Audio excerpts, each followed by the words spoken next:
diberikan akal oleh Allah, kita semua memanfaatkan akal dan kecanggihan teknologi masa kini untuk saling berlomba-lomba dalam menyebarkan kebaikan.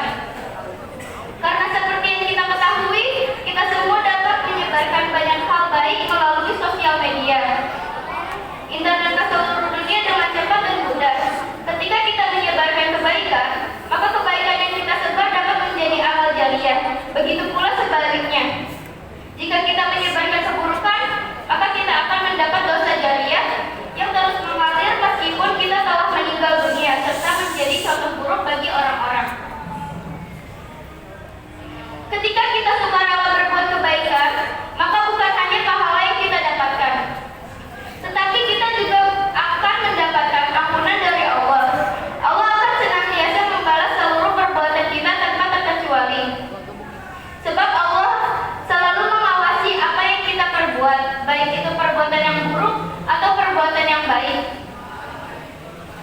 Sehingga kita harus selalu berbuat baik meskipun tidak ada satu orang pun yang melihat, karena Allah dan malaikatnya selalu melihat serta mengawasi apapun yang kita lakukan.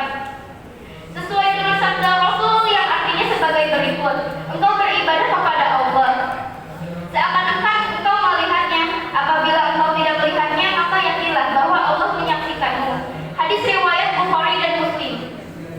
Dari riwayat tersebut dapat kita tarik kesimpulan bahwa ketika ingin berbuat baik, jangan menunggu agar dilihat oleh banyak orang. Justru akan lebih bagus jika kita ikhlas dalam berbuat baik, tidak mengharapkan apapun, bahkan tidak meminta sanjungan dari orang lain, karena hanya cukup Allah saja yang tahu. Itu karena ketika kita berbuat baik, contohnya bersedekah di depan banyak orang, maka bisa muncul rasa sombong dalam diri kita. Karena hal ini pula, ketika ingin bersedekah, maka sebaiknya dilakukan secara bersembunyi-bunyi, atau dilakukan ketika tidak ada banyak orang tahu.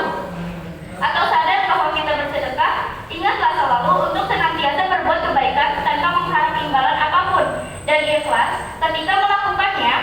Demikianlah